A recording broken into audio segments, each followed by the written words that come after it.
Good afternoon, everyone, and thank you for joining us.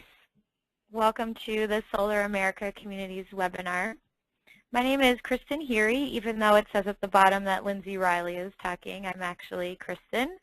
My number and email are at the bottom of this screen that you're seeing in case you guys are having any technical difficulties. Feel free to shoot me an email, and I'll try to help you out. Also with me today is Mia Coulson, NARC's new program analyst. She will be assisting me with some questions from any of the attendees. If you should have any technical questions during the webinar, again, please call me or email me or Mia. So today's webinar will focus on the Solar America Communities program. I'm going to do a brief overview as well as share some resources at the end. In addition to me, we have two great presenters, Andrea Lukey, the Executive Director of the Solar Foundation, and Justin Barnes, Policy Analyst at the North Carolina Solar Center, and the main operator of Desire, the database of state incentives for renewables and efficiency. Andrea and Justin, thank you again for your time this afternoon and helping us out with today's webinar. For those of you who have not participated in our webinar before, the format will be a presentation followed by some question and answers from our attendees. We really want to use this as an opportunity for you all to give us information as well as us sharing information with you. We'd like to hear about the state of solar in your regions, what you all are doing regarding solar and renewable energy, and want to provide an opportunity for you to ask our speakers any questions. So if you do have a question during either of the presentations, please use the option of raising your hand, which is on the GoToMeeting menu on the right, or you can type a question in the questions box on the control panel, and we'll save all the questions until the end of the presentations.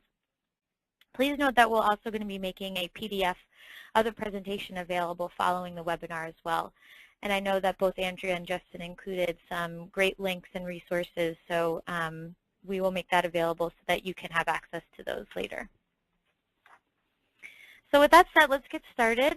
You can see our agenda. It's pretty much me doing a quick little intro on the program, followed by Andrea talking about some of the barriers and benefits of solar.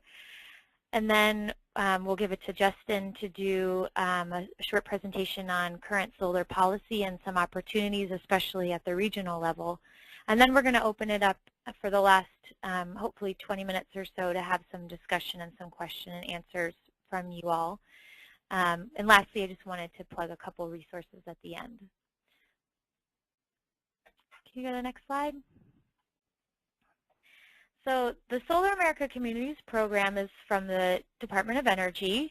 It's modeled after the Solar America Cities program, which is a really successful program that identified about 25 different cities throughout the country, gave them funding and technical assistance to do some great solar work and projects, both policy level and actual on-the-ground projects.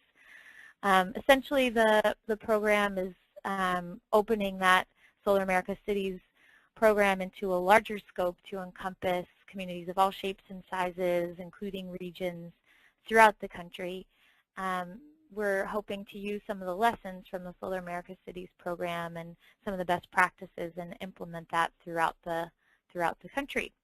So the role that we're playing as NARC is to do some outreach and education to our members and get you all involved with what's going on in the current solar energy world, and provide you with opportunities to get linked into some of the federal resources that are coming down the pipe in the future as Solar America Communities.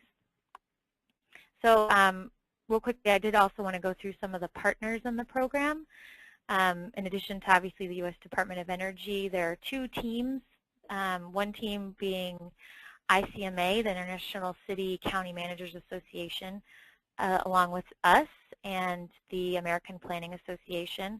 And the other team is led by ICLEI, Local Governments for Sustainability, and their great team of solar experts, including IREC and SEPA, the North Carolina Solar Center, which Justin represents today, the Solar Foundation, which Andrea's from, Meister Consultants Group, and some other really great solar experts out there. So the ICMA NARC APA team is working on outreach to our members, and the ICLEI team is working on sort of more of the technical side and technical expertise. So with that quick overview, I'm going to just go ahead and turn it right over to Andrea so we can get started, and she can go into some of the barriers and benefits of using solar in your regions. Take it away, Good Andrea. afternoon. Hi, can everybody hear me? I can hear you. Oh, great. Well, good afternoon, everyone. Thanks for tuning in. As Kristen mentioned, my name is Andrea Lukey, and I'm the Acting Executive Director of the Solar Foundation. For those of you who don't know, the Solar Foundation is a national 501c3 nonprofit that's focused on research and education to increase the widespread adoption of solar energy. We are the charitable research arm of the Solar Energy Industries Association, and we're based in Washington, D.C. As one of the partners on the U.S. Department of Energy's Solar America Communities program that Kristen just talked about, I'm here today to discuss some of the most common barriers associated with solar and the potential for solar as an economic driver. And then, obviously, you know, what is solar? Very simply, it's energy from the sun that's converted into thermal or electrical energy. It's a gross oversimplification, but solar energy is a clean energy source that can be used to replace coal, natural gas, and in the case of electric cars, oil. Next slide, please. There are three, and I'm just going to go over this very quickly. There are three common solar technologies. There's PV, which is an acronym for photovoltaic. This type of solar technology makes electricity. There's solar heating and cooling, solar hot water, or solar thermal, which basically converts the sun's energy into heat, to heat pools, to heat air. And finally, there's concentrating solar power, CSP, which uses lenses or mirrors and tracking systems to focus the sun's rays into a small beam, which becomes concentrated. And this concentrated heat is then used to turn generators, which, you know, just like a conventional power plant does. And I'm really not going to go into detail here, but the primary focus of our Solar America Communities program is on increasing both the use and integration of rooftop PV. Next slide, please.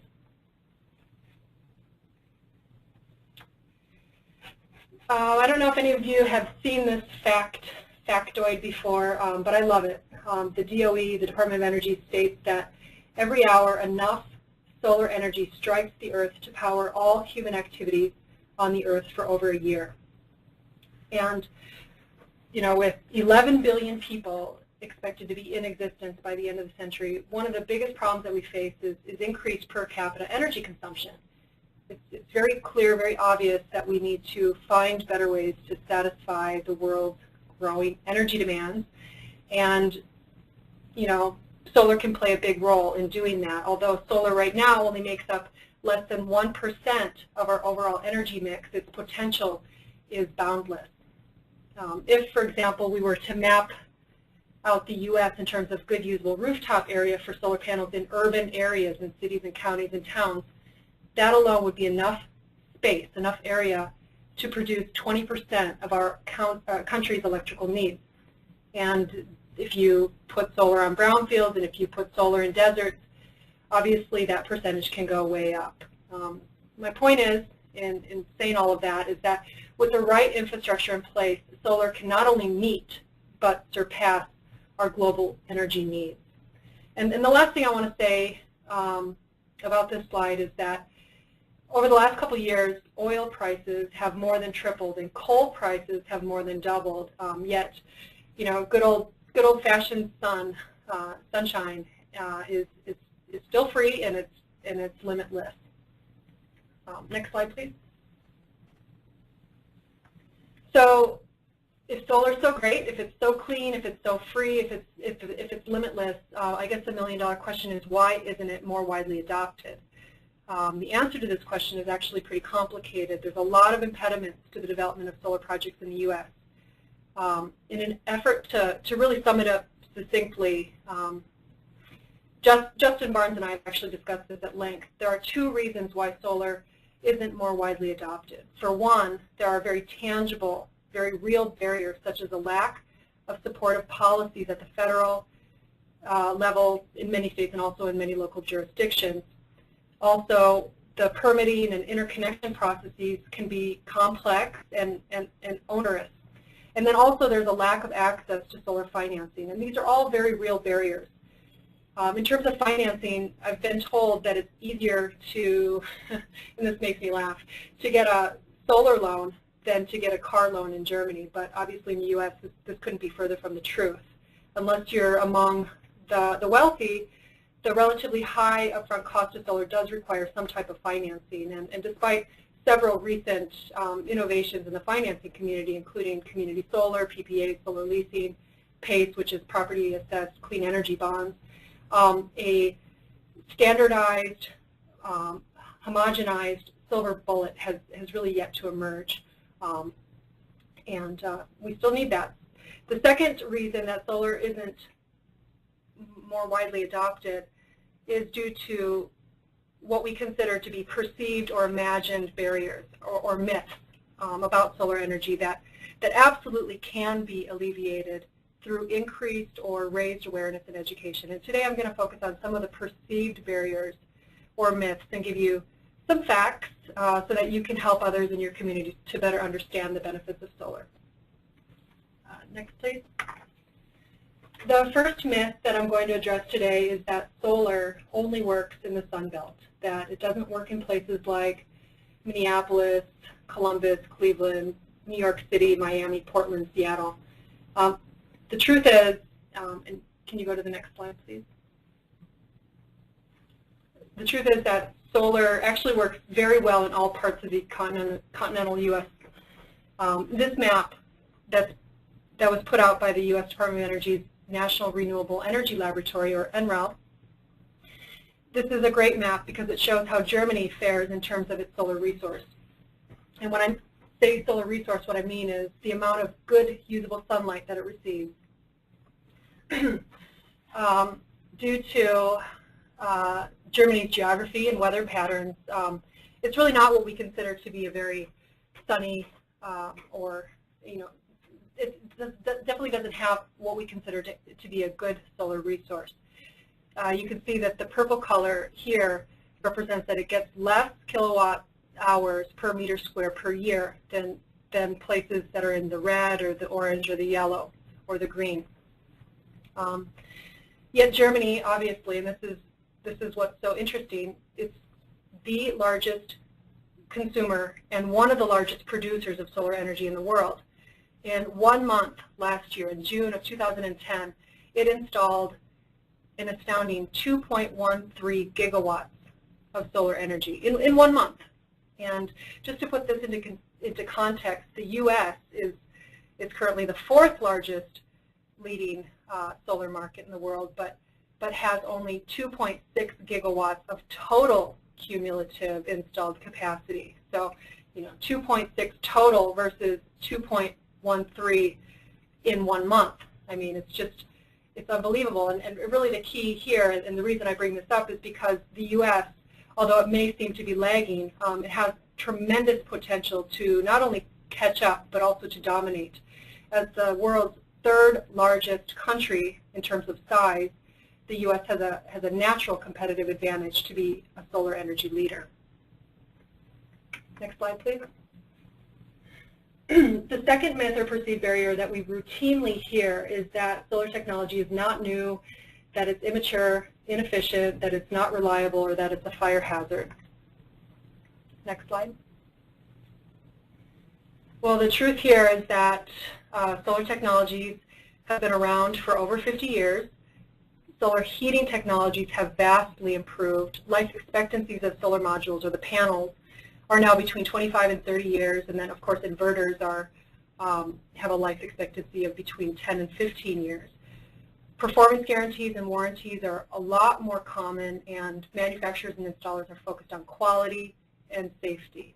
And as the industry evolves and it continues to improve and perfect itself, it is adopting standards and best practices. So it is in a constant iterative process of improving. Next slide, please.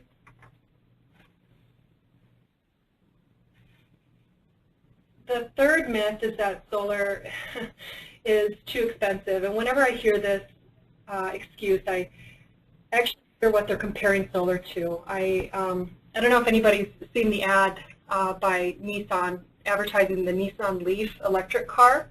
And this ad says that you can go 25 miles on $1 worth of charging, which to me sounds like a lot. And you know, in their advertisement, they compare the Leaf with other cars, and so they say that, you know, $1 you can go 25 miles in a Nissan Leaf, but in contrast, you can only go 7 miles on $1 worth of gas in a Ford Taurus, and only 12 miles in a Volkswagen Jetta.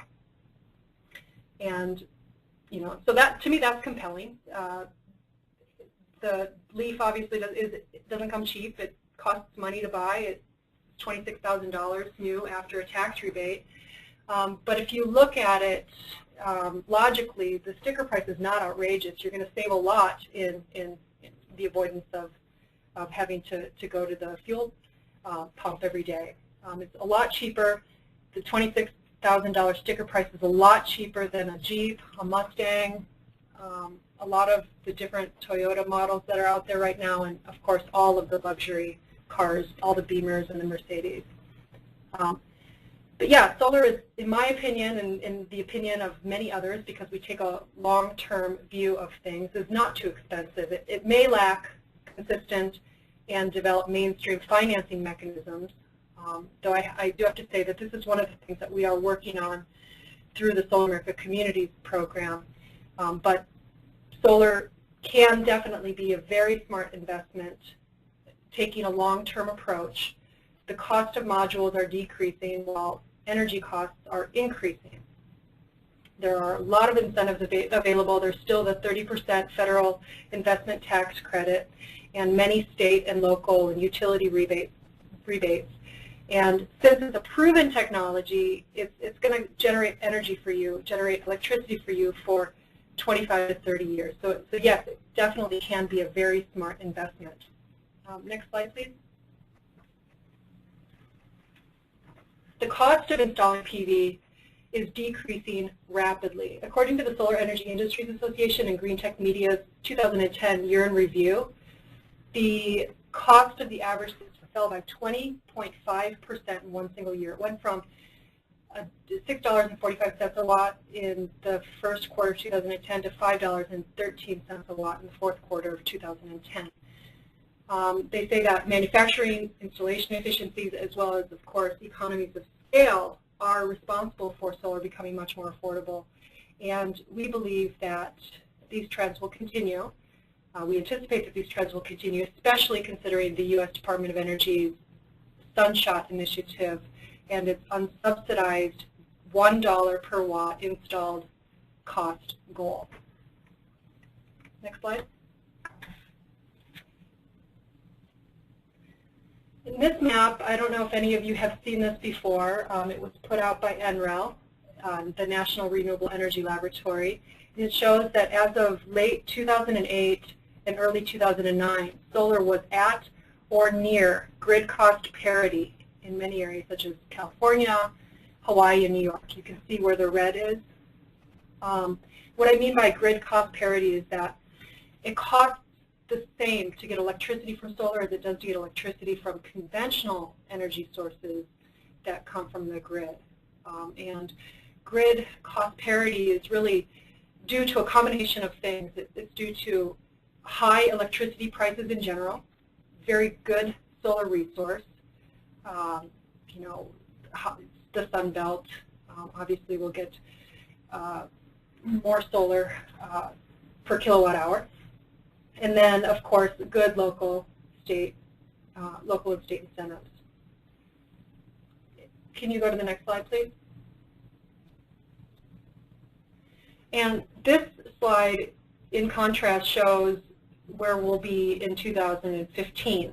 And so you can see that some of the states, like Wisconsin and New York, are no longer red, but other states like Colorado and New Mexico are increasingly more red.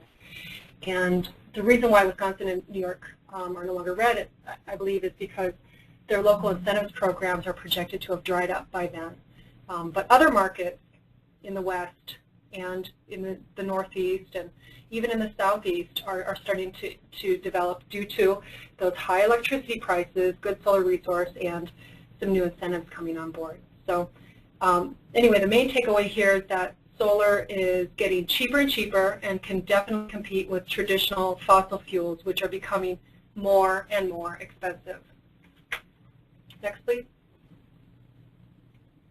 The fourth myth is that solar takes more energy to manufacture than it produces as a system. Next.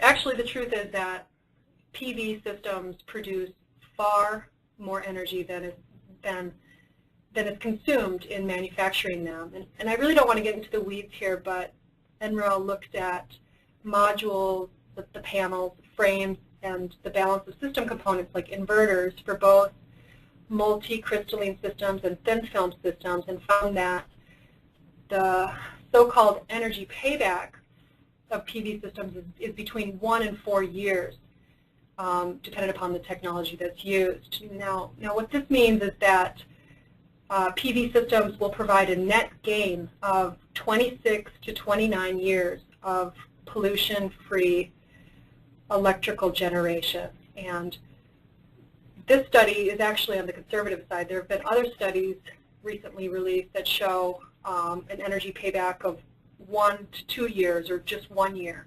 But I tend to trust what NREL says, and this is a very recent set of data. Next slide, please.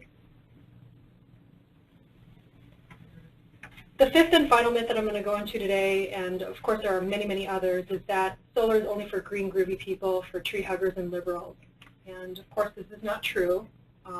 Next slide, please. Solar is actually for everybody. Shot Solar, of course, a solar company, but a good company for sure. They did some polling and found that over 94% of Americans want to see more solar.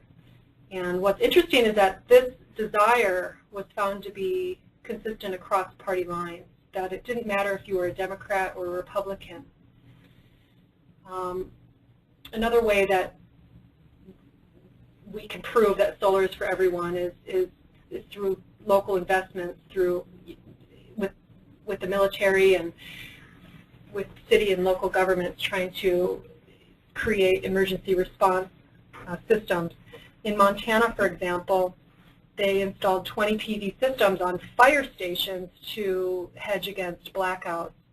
In Boston, also another good example, they are installing what is called a solar evacuation route, which is essentially a PV-powered backup for the municipal water pumping station and all of the municipally run traffic signals. And then, of course, the city of Houston, a city that's known to be a victim of hurricanes and very prone to hurricanes, has rolled out a series of solar-powered trailers that essentially allow people who have been victims to weather-related incidents to be able to charge their wheelchairs and refrigerate their medicine so that life can go on. And then, of course, the military is going solar as well. I don't know if you've seen it in the news, but the Air Force is negotiating contracts for approximately 500 megawatts of solar power within the next 3 years, including installations at Nellis Air Force Base, Camp Pendleton, and in Stuttgart, Germany. Next slide, please. Okay, so now I'm going to shift away from the myths and perceived barriers and talk about solar's potential as an economic driver. First and foremost, solar creates jobs. As you can see by this trend line, 26% job growth. Jobs are increasing very rapidly over time, and obviously this job growth is directly linked to how much solar is being installed, but installation and procurement rates are, as you can imagine, directly tied to the existence of smart policies that help to promote solar and other renewable energies. My organization, the Solar Foundation, recently released the National Solar Jobs Census, which is a report that looked at solar jobs across the entire value chain, and it found that as of August of 2010, there were approximately 93,000 solar jobs in the U.S. And this is double what previous best guess estimates indicate. The study also found that between August 2010 and August 2011, job numbers are expected to increase by 26%, resulting in 24,000 net new jobs, solar jobs, across the country. And again, putting this into context, with a national unemployment rate hovering around 9 or 10% and close to 15 million Americans out of work, the growth of the solar industry is really great news and shows that this is an industry that's clearly growing much more rapidly than the economy as a whole. And just to clarify, a lot of people ask me, you know, what's a solar job? Well, solar jobs include installation jobs, roofing jobs, electrician jobs, sales, engineering, planning, assembly, manufacturing, legal, clerical, marketing, communications, policy, and all of that. And I think that this wide range of jobs really indicates that there are opportunities for people with diverse backgrounds, with varying degrees of skills, levels of expertise, and experiences to enter into the solar industry. Next, please. Now this slide shows that new jobs are being created in all of the subsectors, installation, manufacturing, other, wholesale trade, which is considered to be like distribution. New jobs created in all the subsectors, with manufacturing, wholesale trade growing the fastest at 36%. And I think this is really surprising, especially if you consider that U.S. manufacturing is at its lowest point since before World War II. But obviously, it's the increased global demand for solar that's putting domestic manufacturers to work. And of course, I'd be remiss if I didn't mention that the installation subsector creates local jobs, jobs that can never be outsourced. Next, please. The Solar Energy Industries Association has been tracking the growth of the industry for several years now, and found that the solar industry has grown 300% in just 4 short years. Basically, it went from being a $1.5 billion industry in 2006 to a $6 billion industry in 2010. It's really big business, and it means business. It's attracting billions in venture capital each year, and the solar industry has become the fastest growing energy sector and one of the fastest growing industries in any sector across the U.S. Next, please. Solar is also a major export industry. A report recently released by SEIA, the Solar Energy Industries Association, and Green Tech Media Research last December found that net exports totaled $723 million in 2009. And you know, this is more than the GDP of several developing countries. And these exports are really helping to feed money back into local economies.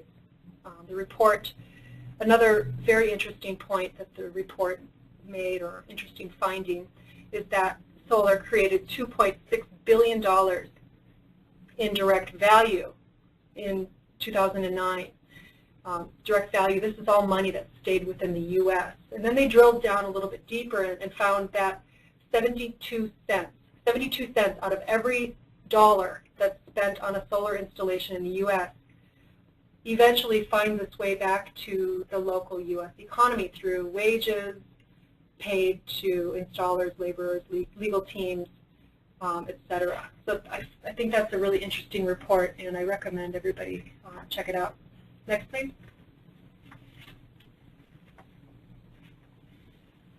Last, solar develops local economies.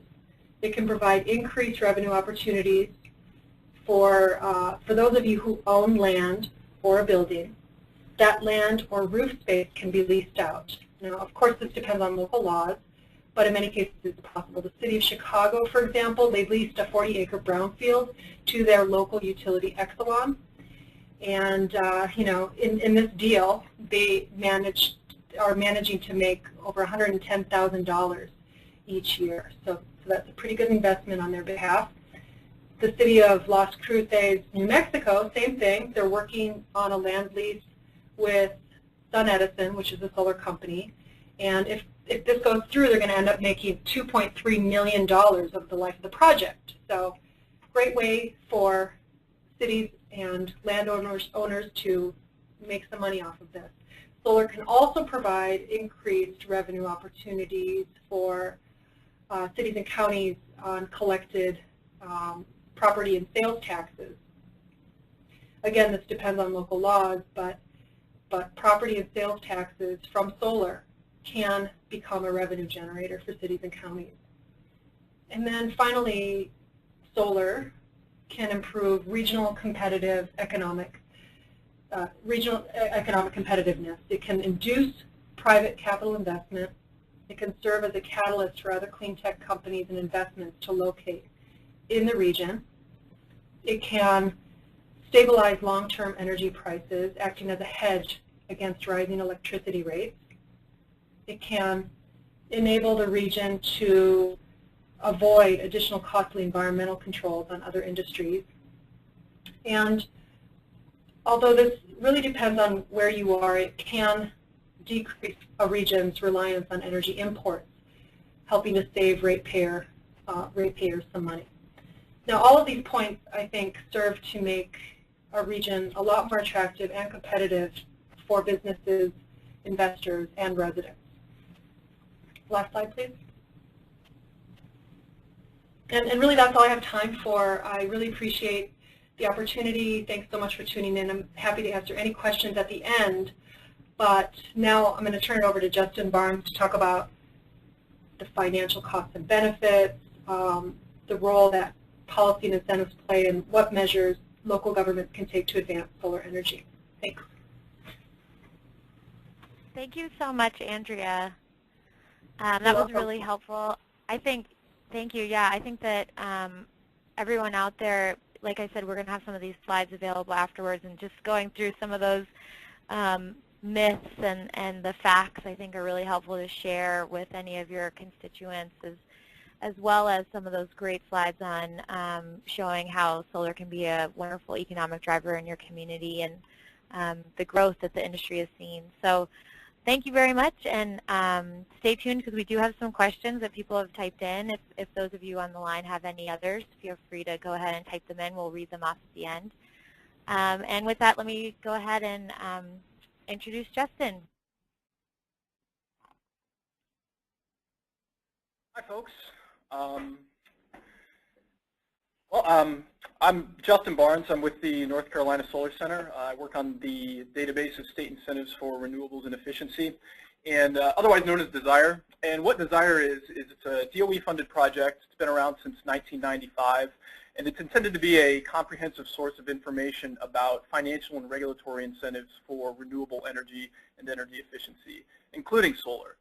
And I'm going to talk a little bit today about kind of the current solar policy environment and where some of the opportunities lie for local governments or, regional associations of governments or national to make local changes or engage in advocacy to improve the environment for solar within, say, a local area. Next slide, please. So I've decided to do this kind of in such a way the solar equation, what the value proposition of solar looks like from a customer's perspective, and where all of these policies kind of fit into that value proposition. And so the first kind of thing that I wanted to point out is that solar access is important, and it's kind of the first question that a customer might ask when they think about whether or not they want to build a solar energy system. So, can I build it? What are the local zoning laws like? Are there any like HOA restrictions, things of that nature? And then can I operate it efficiently over the course of its lifetime? And what I'm really talking about here is shading and protections from shading. Whether there are protections, say from that prevent future developments that would shade a system, or the additional vegetation being installed on a neighbor's yard that would shade a system. And there are all kinds of solar access laws and many different variations on these that are in place at the state level. But it's also something that a local government can do to promote solar energy within within a local jurisdiction. So considering that, one of the next things you as a customer would consider, or any customer would consider, would be, what exactly are the installed costs of solar? What is it exactly going to cost me to get this on my building? And there's a couple different components to that. You've got obviously the equipment itself, the modules, the inverters, possibly including whether or not there's any sales tax on that equipment. And sales tax is one of those things that might be incented at the state level, or potentially incented at the local level if the proper state authorizations exist. And then the other costs associated with the installation, the permitting fees, time, labor associating with going through the permissions process to install the system. And then interconnection, which is, you can really look at it as kind of the utility corollary to local permitting, the technical standards and processes associated with getting a system connected to the grid, that has equipment costs, it has labor costs, it has time costs, and potentially fees as well. So that's kind of a utility side thing, which would typically be determined at the state level. But there may be opportunities with local municipal utilities to bring down the installed cost of a system through improved interconnection procedures. So next slide, please. And the really helpful part in many cases are the variety of upfront incentives that are available that bring down that upfront cost to a much more manageable level. So on the left side here, you can see all of the federal incentives, or a selection of the federal incentives that are largely based in the tax system, in which may not be particularly usable to some folks, particularly tax-exempt entities like local governments or nonprofits. And then the state and utility incentives, which are dominated by cash in your pocket type incentives like rebates and grants, potentially also tax credits at the state level, and then kind of a subset of upfront incentives is potentially available in some jurisdictions through upfront payments for renewable energy credits. And renewable energy credits are basically proof that 1 megawatt hour of electricity has been generated from a renewable energy resource, or a solar renewable energy resource. And the reason these have values is that there are about 29 states right now that have a renewable portfolio standard. The renewable portfolio standard requires typically a state's investor-owned utilities to purchase a certain amount of renewable energy to serve their customers within a given year. And the way they demonstrate compliance with these requirements is through purchasing and retiring renewable energy credits. And the result of that is that basically that RECs have value to utilities, and they may be willing to purchase them either in the form of an upfront payment for RECs over the life of the system, or potentially through periodic payments as the system actually produces the energy.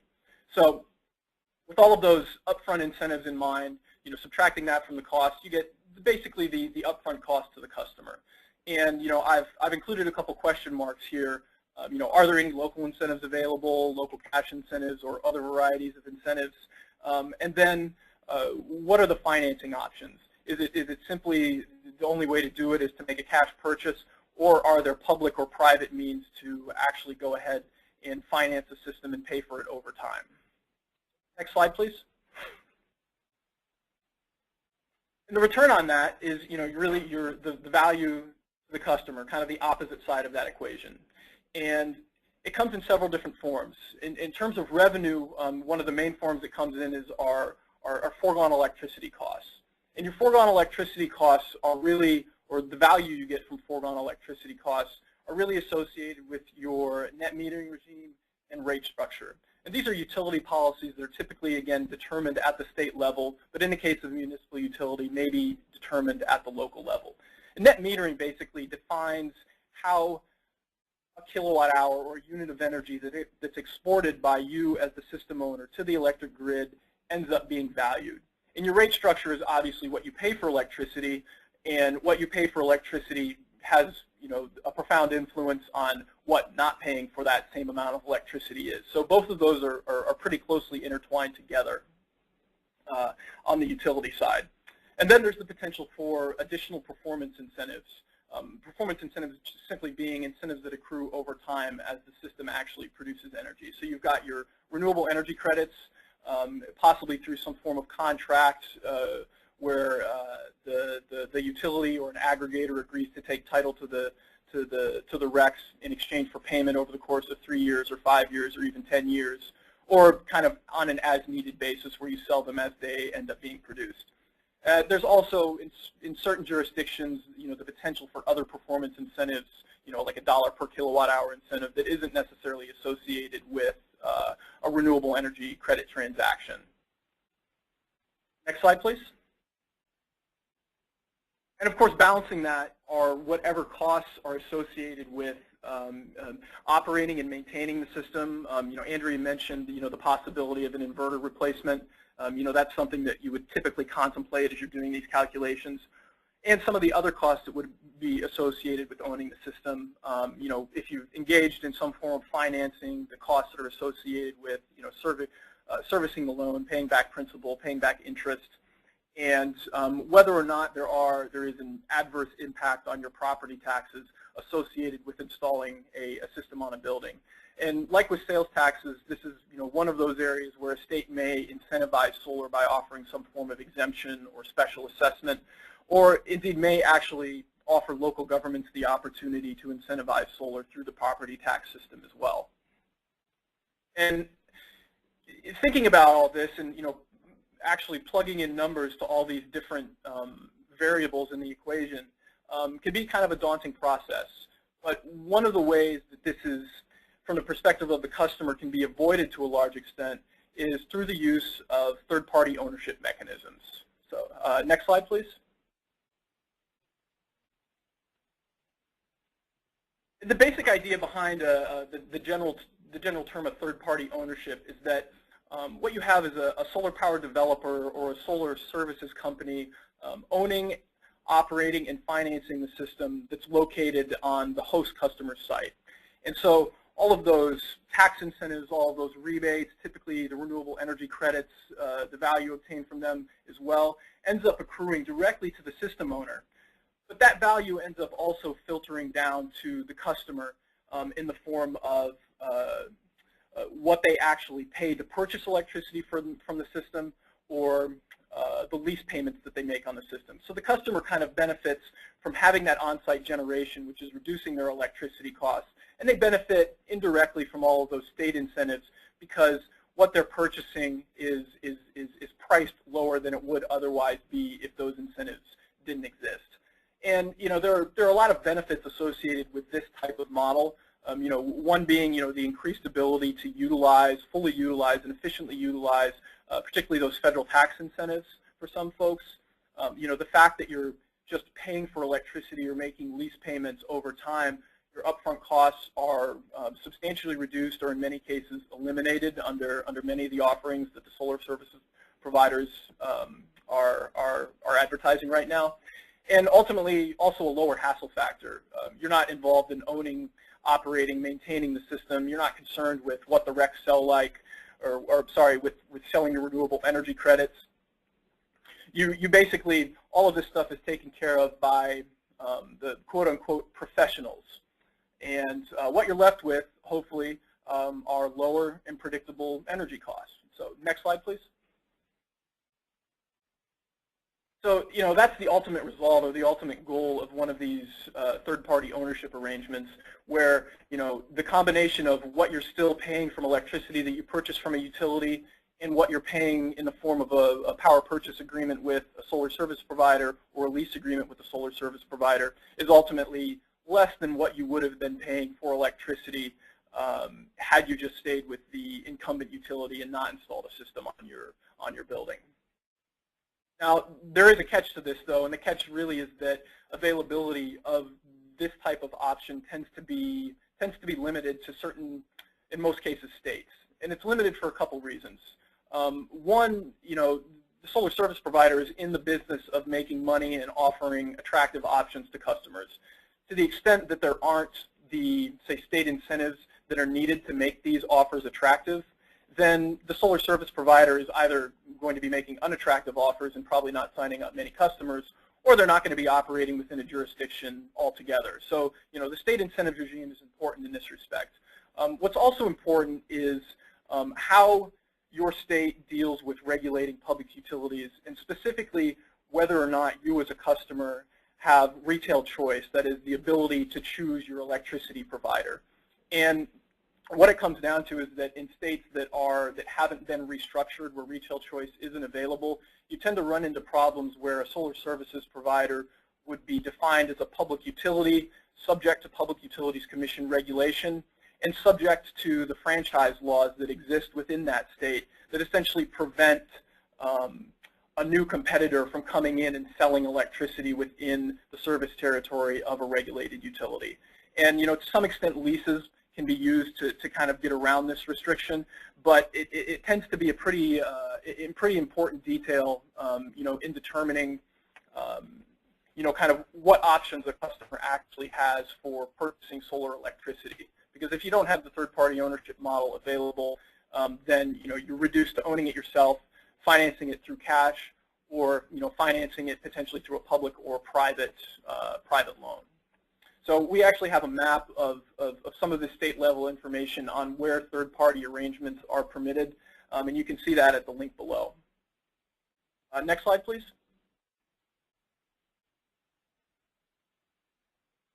And finally, I know I kind of blew through a lot of this stuff just, with the limits of time being placed on my presentation, but there are a variety of different opportunities that exist at the local or regional level to promote some of these policies, either through direct local changes or through advocacy. So in the local changes department, you've got the potential for local solar access laws, the potential for streamlining permitting and inspection processes, ultimately lowering the costs, lowering the cost of installing a system, the possibility of offering financing programs, the possibility of offering local incentives, be they cash incentives like rebates and grants, or potentially property tax incentives or sales tax incentives, and some things I've kind of defined as programmatic generally, such as community solar. And then kind of outside the jurisdiction of, say, a local government, and more suitable for advocacy would be these broader policies associated with the state incentive environment in general, whether or not the RPS is supportive of high REC prices that are needed to make these projects financially viable, the utility policies like net metering and interconnection and rate structure, and then the third-party ownership rules. And to the extent that a local jurisdiction has a municipal utility, obviously they have a much greater amount of direct control over what takes place in the form of utility policy or third-party ownership rules. And a final place where there may be advocacy warranted would be the promotion of public financing mechanisms, say at the state level, for financing solar energy systems, or for some of the authorizations that are needed, say, to develop a property-assessed clean energy program that can be implemented then at the local level. And I probably haven't done justice to all of the opportunities that are available, but certainly for folks that are interested in this in greater detail and some of the stuff I wasn't able to mention, the Solar Powering Your Community Guide for Local Governments is an excellent resource, with some additional reports and resources and case studies of what different local governments have done to support solar in a variety of these different ways that I've talked about. I guess right now that's it. I'll turn it back over to Mia, and we'll go to questions, I guess.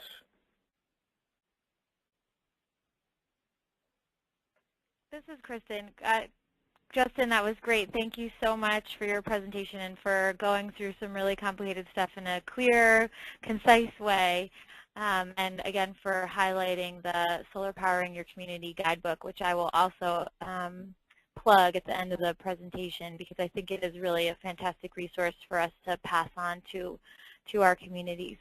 But we do have a couple of questions. First of all, you'll see on your screen, these are the discussion questions that we sent out to anybody who pre-registered for the webinar, because we would like to use this opportunity to kind of get some feedback from those of you that are on the call, just about what's going on in your region. Are you finding that there are these same perceived barriers going on with your constituents? Have you guys started thinking about addressing solar in your current regional plans or any ordinances in your local governments? Just kind of some food for thought. There is an ability for you to raise your hand. Again, if you use the menu on the right side of the screen, you can click on the little button for your hand and raise your hand, and we can unmute you and you can actually talk. Or if you'd prefer, you can also type in questions into the question box or into the chat box. But with that, Mia, would you like to start reading some of the questions that we have out there? Some of them are long, so maybe you could paraphrase them a little.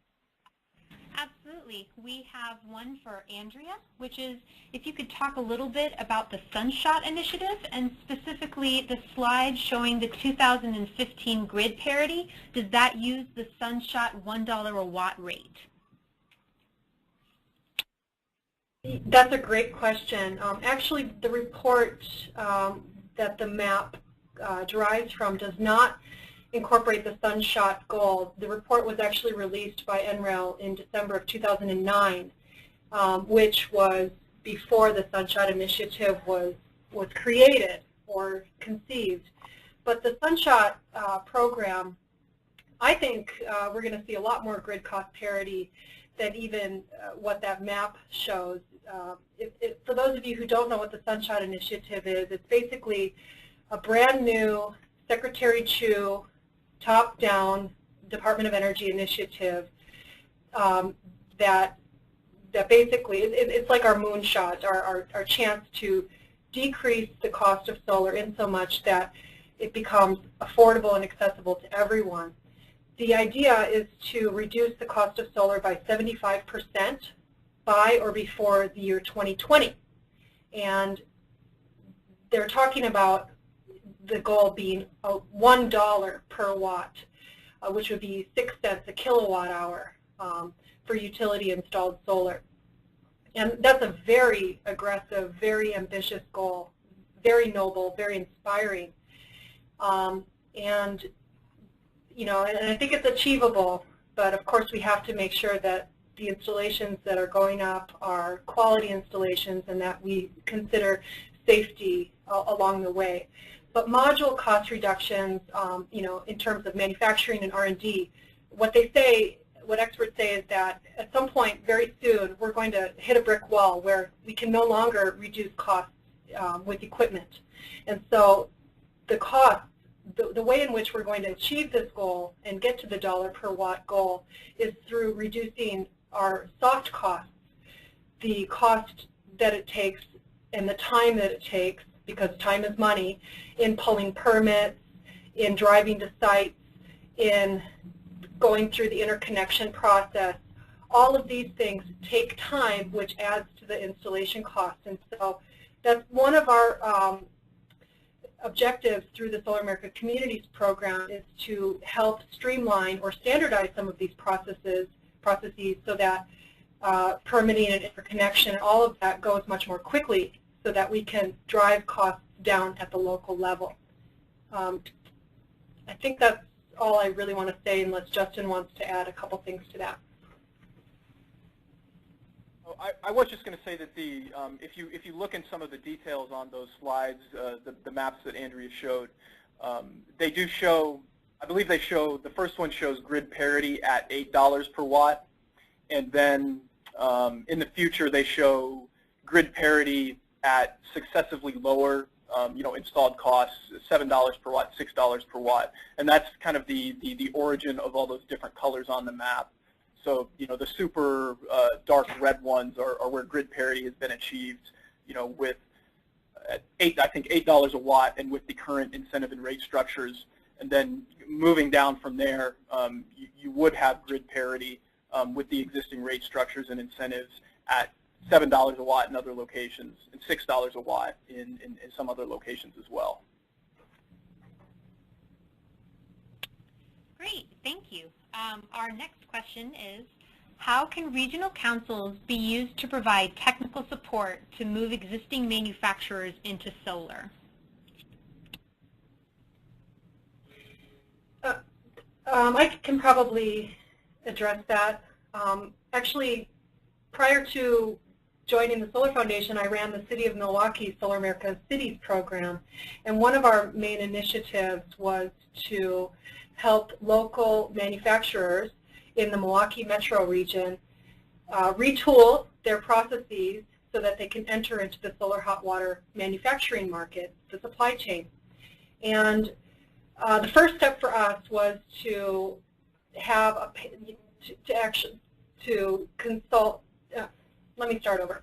The first step for us was to contract with CH2M Hill, which is a consultant, to basically write a report to help us authenticate some of the things that we already knew. We knew the pros and cons, we knew the strengths and weaknesses of our region, but we needed it in writing, and we needed it from a third-party, independently verified, objective consultant. So we did invest a little bit of money into that, and the recommendations that came out of it were to convene an advisory committee full of manufacturers, local manufacturers, or people that were interested in the supply chain, and we put together a marketing campaign. We basically divided and conquered a lot of the different efforts.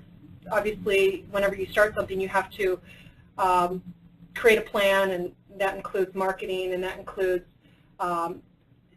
installed goals, how much do you want to produce over time, et cetera, et cetera. And so I actually do have some experience with that, and we do have several reports written about Milwaukee's experience in helping the local manufacturing community to retool their processes and to enter into the solar supply chain. It can happen. It really depends on where you are as to whether it's advantageous. A lot of the Midwest cities are pretty good because there are a lot of tank manufacturers and steel manufacturers and different type of suppliers that can easily transition with very few or very little changes to their existing operations. So it really, without really knowing where the person is coming from, it's hard to know how better to answer that. But there are some resources out there, and I'd be happy to talk with that person in more depth at a later date. Great, thank you. We have another question, is are there examples of regional PPAs, and would direct grants be a better approach for tax-exempt entities than PPAs?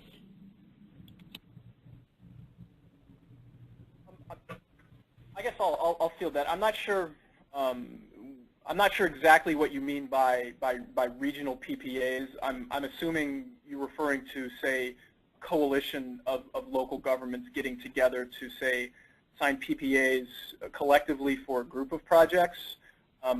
I can't think of any of those off the top of my head, although I know Maryland at the state government level was involved in something along those lines last year, where I believe they actually brought in, Maryland ended up signing PPAs for its state government electricity purchases with several different solar facilities, and they allowed local governments the opportunity to ultimately kind of buy in a group approach to the power purchase agreements that they planned on entering.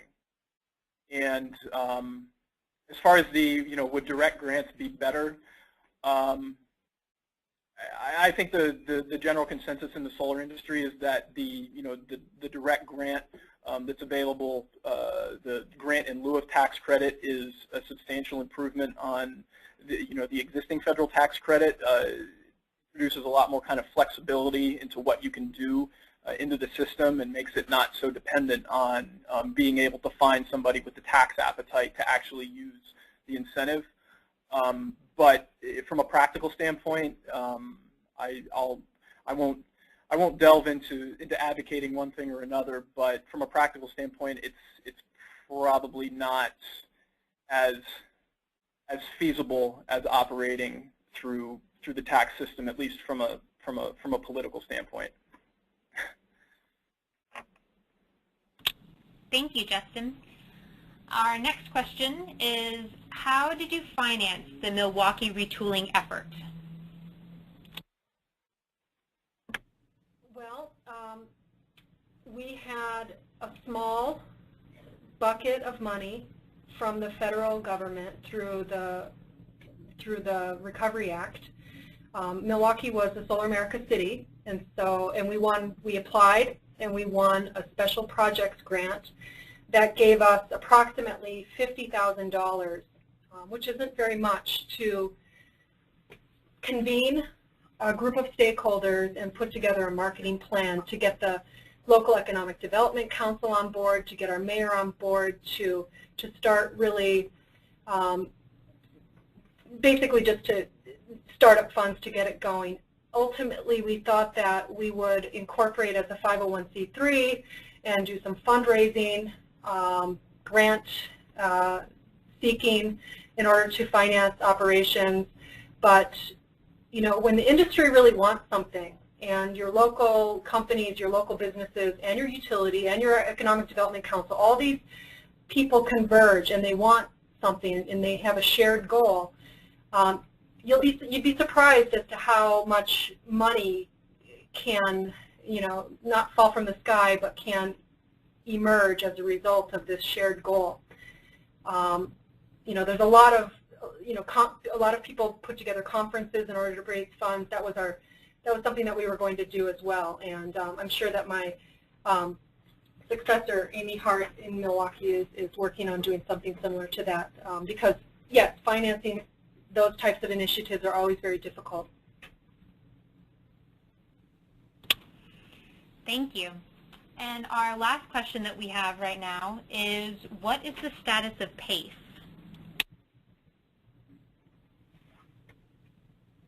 Justin, do you want to answer that, or I can? Yeah, sure. I'll answer it. So basically, at least in the residential sense, most local PACE programs are on hold, and the issues that the Federal Housing and Finance Administration, basically Fannie and Freddie, have raised with the program simply just haven't been resolved. I keep hearing that there is some expected resolution by the end of this year, but obviously there are a lot of kind of other things going on Capitol Hill at the moment, and that probably take precedence over fixing that particular issue. At the commercial level, there are commercial PACE programs end up being structured a little bit differently, and typically there's some form of lender approval process that's been incorporated into the laws, and so basically you wouldn't be able to enter into a PACE agreement on a commercial building without the approval of your lender anyway. So some commercial PACE programs are moving forward, you know, with that restriction, and so at the commercial level, you know, a place like DC, I believe, is intending on beginning its commercial program this year. But at the residential level, yeah, it seems like for the next few months, it's probably a no-go in most jurisdictions, even though I think a couple in California have gone forward despite the objections of the FHFA. Thank you. Those are the only questions that we have so far. If anyone else would like to ask a question, if not, I'll turn it back over to Kristen. Thanks, Mia. I think our discussion questions were a little scary for some folks, but we will be sending them out after the webinar. If you guys feel like responding in a follow-up email or something, we would love to hear from you, especially learning a little bit more about what you're doing in your regions. And Mia, if you could click to the next slide, I just have a couple resources that I want to share with those of you that are still on.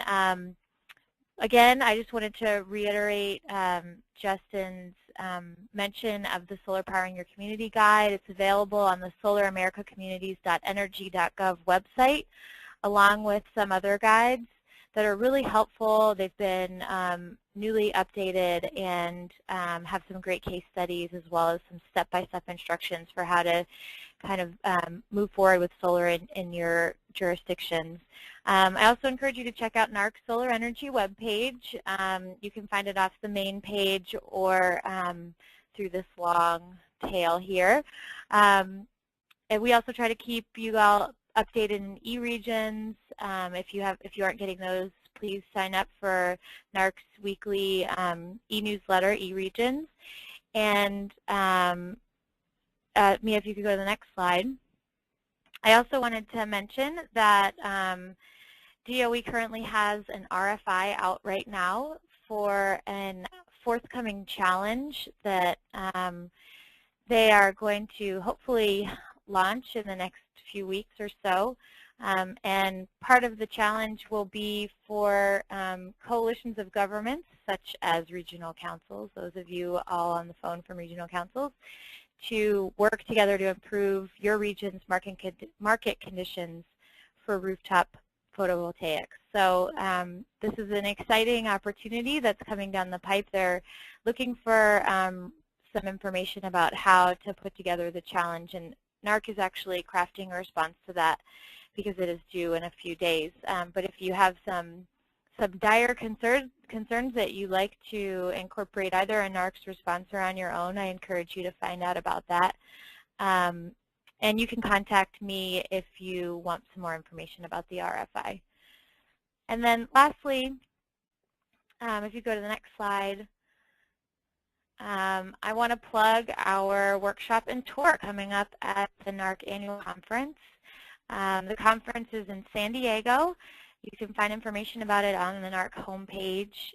It runs from June 13th through 15th, and we're actually setting aside pretty much the whole day on June 15th for Solar America Communities stuff.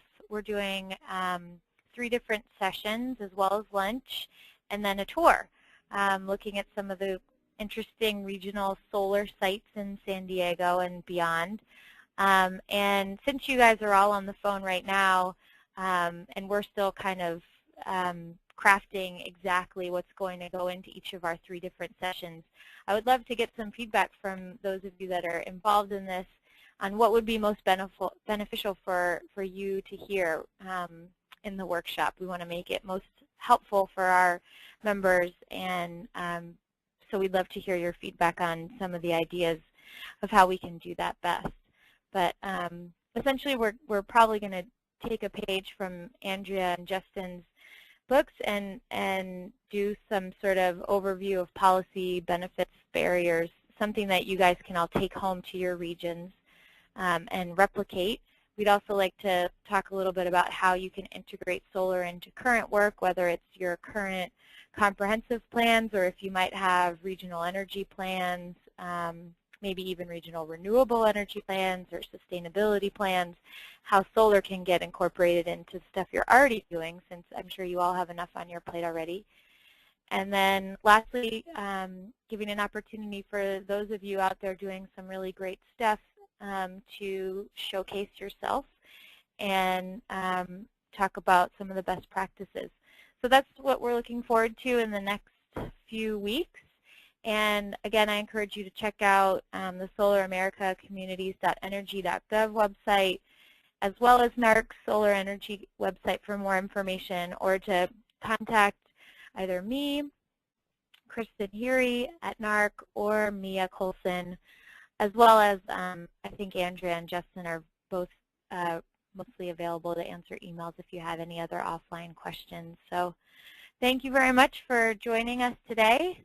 And again, there's going to be a PDF of the presentation available, and we'll probably be sending you a follow-up email with those questions if you have any things you might want to incorporate. So thank you again for your attendance, and we look forward to your participation in future webinars. Thanks again to Andrea and Justin, and have a great day.